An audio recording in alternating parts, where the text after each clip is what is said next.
Baik, adik-adik, Assalamualaikum warahmatullahi wabarakatuh. Ini banyak juga ditanyakan ya dari adik-adik yang ingin sekali melanjutkan studi S2 tapi bingung apakah mereka harus mengambil S2 yang linear atau sama dengan jurusannya waktu S1 atau harus berbeda dengan apa jurusan sebelumnya di S1. Tapi sebelum kita lanjut, kita simak dulu yang satu ini.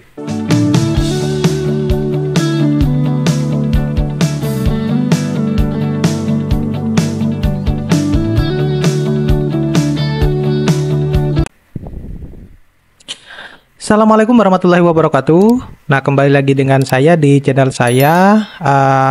Kali ini saya akan berbagi informasi terkait dengan lanjut S2 itu apakah harus dilihat dengan S1-nya. Nah, ini yang seringkali banyak ditanyakan oleh adik-adik mahasiswa yang ingin sekali melanjutkan studi ke S2 ya, tetapi bingung apakah mau melanjutkan studinya itu harus sesuai dengan jurusan waktu S1-nya atau linear ya, atau berbeda juga boleh gitu. Jadi pada dasarnya tinggal kita tanyakan bahwa tujuan saudara S2 itu nanti ketika lulus S2 itu ingin menjadi apa gitu. Nah, kalau tujuannya adalah ingin menjadi seorang dosen misalnya, maka tentunya pilihan yang terbaik itu harus linear dengan pendidikan S1-nya gitu. Itu kenapa demikian? Karena kalau benar-benar saudara itu kepingin mendedikasikan diri saudara itu ingin berbagi ilmu ya di dalam dunia perdosenan, maka untuk meningkatkan karir dosen ke depannya sebaiknya Anda pilihnya yang linear dengan S1-nya gitu. Tetapi yang perlu juga dicatat bahwa kedepannya itu untuk saudara yang ingin menjadi dosen tentunya S2 saja tidak cukup. Nah, seperti itu. Tetapi kalau misalnya S2 itu karena ingin bekerja di bidang yang lain, misalnya di industri ya, atau karena memang disuruh oleh industrinya, itu tergantung apakah industrinya menginginkan harus yang linear dengan S1-nya atau tidak linear pun tidak apa-apa gitu ya. Tetapi itu tadi, kalau yang untuk dosen sebaiknya yang linear gitu ya, karena kita mengingatnya atau kita ingin melakukan pengembangan karir dosen yang lebih baik gitu. Artinya apa? Kalau yang linear itu kesempatan untuk menjadi guru besar ya atau profesor itu lebih besar dibandingkan yang tidak linear gitu. Nah, berbeda halnya kalau saudara itu ingin menjadi atau ingin berkarir sebagai pegawai kantoran ataupun di industri, maka tidak harus linear pun juga tidak masalah. Nah, di video ini saya akan berbagi bahwa apa sih sebenarnya pentingnya atau manfaat kalau kita itu mengambil S2 itu harus linear dengan S1 atau bahkan tidak harus linear dengan S1 kita ya. Jadi di sini kita akan membahasnya lebih mendalam ya.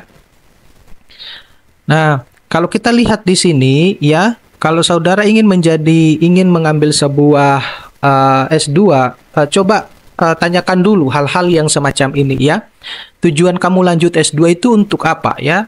Apakah mau memperdalam ilmu di bidang yang sama atau mau beralih di bidang ilmu yang berbeda ya atau yang baru? Nah, itu yang harus dulu ditanyakan kepada diri saudara. Jadi ini penting karena akan mempengaruhi karir ke depan dan juga saudara yang akan menjalani proses perkuliahan di dalam S2 tersebut. Nah, tentunya semuanya ada resikonya ya. Anda harus bisa merubah mindsetnya dulu ya, karena S1 S2 itu berbeda ya, terlebih lagi kalau saudara sudah mau S3 itu mindsetnya sudah berbeda gitu. Nah, sedangkan untuk yang S2 itu lebih fokus lagi gitu, jadi berbeda sekali sama dengan S1 ya. Kalau S1 itu kan mata kuliah yang Anda dapatkan banyak sekali ya, sedangkan kalau di S2 itu sudah sedikit gitu karena lebih fokus. Kemudian pertanyaan berikutnya itu apa skill ya dan minat kamu ketika nanti saudara itu mengambil S2. Kenapa ini penting? Karena sesuai nggak dengan program S2-nya non-linear yang kamu pilih misalnya gitu. Jadi kita ketahui bahwa banyak ya teman-teman mahasiswa itu ketika masih S1 itu sudah mengatakan ya kepada dirinya sepertinya saya salah mengambil jurusan gitu, tidak sesuai dengan passion saya, tidak sesuai dengan minat saya gitu. Nah, sama halnya ketika saudara itu mengambil S2 ya, apakah apa skill set ya yang Anda miliki saat ini yang mungkin di dalam waktu S1 itu tidak terasah gitu sehingga Anda memiliki tantangan bahwa saya harus mengembangkan skill saya ini ketika nanti S2. Nah, itu yang harus menjadi pilihan untuk apa ketika saudara itu mau mengambil S2-nya. Jadi kalau misalnya di S1-nya itu katakanlah mengambil jurusan manajemen gitu ya ataupun akuntansi dan lain sebagainya, tetapi Anda tidak enjoy menjalankan menjalankan perkuliahan tersebut karena di luar dari passion saudara, di luar dari kemampuan saudara, di luar dari skill saudara. Nah, oleh karena itu di situ Anda kesempatan untuk menggali bahwa saya itu sebenarnya passionnya di bidang ini. Nah, udah ambilnya S2-nya di bidang itu gitu yang sesuai dengan passionnya.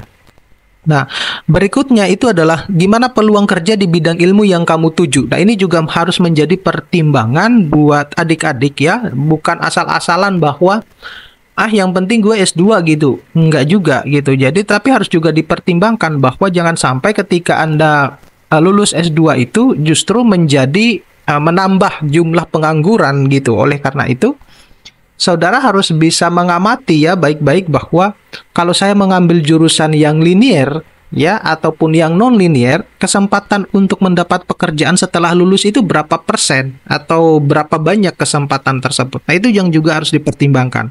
Oleh karena itu penting buat adik-adik mahasiswa sebelum memutuskan untuk mengambil S2 itu riset dulu ya, riset minimal ketiga ini harus di riset dia. Di riset itu harus cari tahu informasinya seperti apa. Jadi bukan kayak seperti riset di S1 gitu ya. Anda harus menyebarkan kuesioner, kemudian mencari permasalahan dan lain. Enggak. Jadi riset yang dimaksud itu Anda mencari informasi terkait hal-hal yang Anda inginkan ketika saudara itu mengambil langkah ke S2 gitu ya. Terutama pada poin yang ketiga itu Anda itu katakanlah mau masuk di tahun ini, 2 tahun berikutnya atau 3 tahun berikutnya itu apakah itu masih dibutuhkan di dalam dunia pekerjaan? Artinya kesempatannya masih begitu besar. Nah, itu yang harus diperhatikan ya. Jadi jangan asal-asalan oke, yang penting saya S2 gitu ya. Nah, kemudian kalau kita berbicara tentang S2 yang linear, apa saja sebenarnya manfaat ya kalau kita mengambil S2 yang linear? Yang pertama itu tentunya akan lebih mudah. Nah, kenapa lebih mudah? Nah, karena saudara itu sudah punya basicnya dulu dari awal ya, karena S1-nya kan sudah sesuai ya atau sejalan dengan apa jurusan yang ingin Anda ambil waktu S2-nya ya gitu, karena sesuai dengan S1-nya. Jadi Anda tidak mungkin tidak terlalu banyak adaptasinya ya di dalam proses belajar mengajarnya itu ya, proses memperoleh keilmuan tersebut. Nah, jadi lebih gampang mengikuti perkuliahannya. Itu yang pertama. Yang kedua itu lebih banyak pilihan program studi. Ya, kenapa demikian? Karena banyak sebenarnya program-program S2 itu yang ditawarkan sesuai atau yang sama dengan S1-nya gitu. Itu banyak sekali. Jadi Anda tidak pusing-pusing harus memikirkan bahwa saya harus mengambil jurusan ini gitu. Ya, asalkan satu Anda tahu bahwa mata kuliahnya tentang ini meskipun nama jurusannya berbeda waktu di S1 ya tetapi masih linear. Nah, itu juga menjadi pilihan yang tepat gitu. Kemudian kalau S2 yang linear itu peluang kerjanya lebih besar. Kenapa demikian? Karena pada beberapa bidang ataupun perusahaan ya, itu mereka itu lebih suka atau prefer kepada kandidat-kandidat yang memiliki pendidikan yang linear gitu ya, terutama kalau misalnya Anda mau menjadi seorang dosen ya ataupun bekerja di bidang-bidang yang lain. Itu para perekrut ya, tenaga pekerja ini itu lebih mempertanyakan kalau sudah S2 itu akan selalu muncul pertanyaan S1-nya apa, S2-nya apa. Nah, itu. Dan bahkan di beberapa lowongan pekerjaan itu lebih menawarkan kalau mereka lebih banyak atau lebih suka ya membutuhkan yang pendidikan yang linear. Nah, itu yang semacam itu. Oke. Nah, kemudian kalau yang non-linear, S2 yang non-linear itu semacam apa? Nah, kalau S2 yang non-linear itu satu, manfaatnya tentunya kita membuka peluang baru atau belajar hal-hal yang baru. Nah, kenapa demikian? Karena mungkin saudara sudah suntuk ya ketika belajar S1 itu seperti ini, kemudian apalagi tidak sesuai dengan passion, minat, bakat, ya itu akan mempengaruhi kinerja saudara ketika nanti melanjutkan S2 di bidang yang sama gitu. Nah, tapi kalau misalnya S2-nya itu yang non-linear, maka saudara itu akan banyak belajar hal-hal yang baru, tentunya akan membuka peluang yang baru ya. Jadi belajarnya sesuai dengan minat ya, karena nanti berbeda ketika saudara itu belajar sesuai dengan minat dengan belajar yang tidak sesuai dengan minat. Nah, itu sense-nya itu berbeda.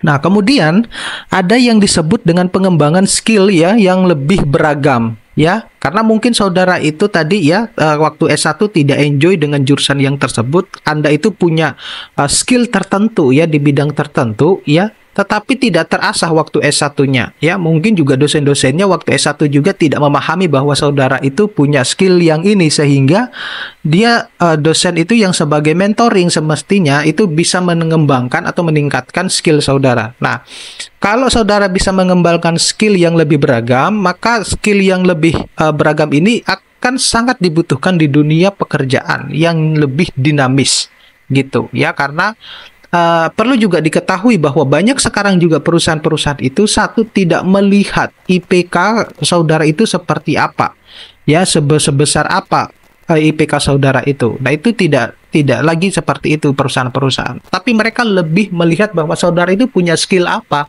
gitu. Jadi jurusan itu tidak menjadi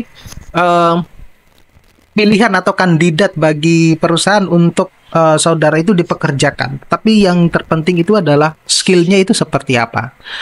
Nah, kemudian menemukan passion baru ya, semangat baru, di mana siapa tahu kalau saudara itu menemukan semangat baru atau passion baru di bidang-bidang yang berbeda dan S2-nya itu non-linear, itu maka adalah pilihan-pilihan yang terbaik gitu ya. Jadi ya contohnya misalnya banyak ya yang saat ini itu menjadi editor ya, yang menjadi editor yang sebelumnya mereka itu bukan S1-nya itu bukan editor gitu ya, editor video misalnya atau yang lainnya. Itu yang bisa menjadi pertimbangan khusus buat teman-teman ya yang ingin melanjutkan S2 di non-linear. Oke, terima kasih. Mudah-mudahan ini bisa bermanfaat buat adik-adik yang ingin melanjutkan studinya ke S2. Mudah-mudahan diberikan selalu kelancaran, kemudahan ya di dalam menjalankan studinya. Nah, jika ada yang ingin ditanyakan, adik-adik bisa berkomentar di channel YouTube saya. Tapi jangan lupa untuk terus mendukung channel ini dengan cara mengklik tombol subscribe, like, share, dan komen, dan tonton videonya sampai full. Terima kasih. Saya akhiri. Assalamualaikum warahmatullahi wabarakatuh.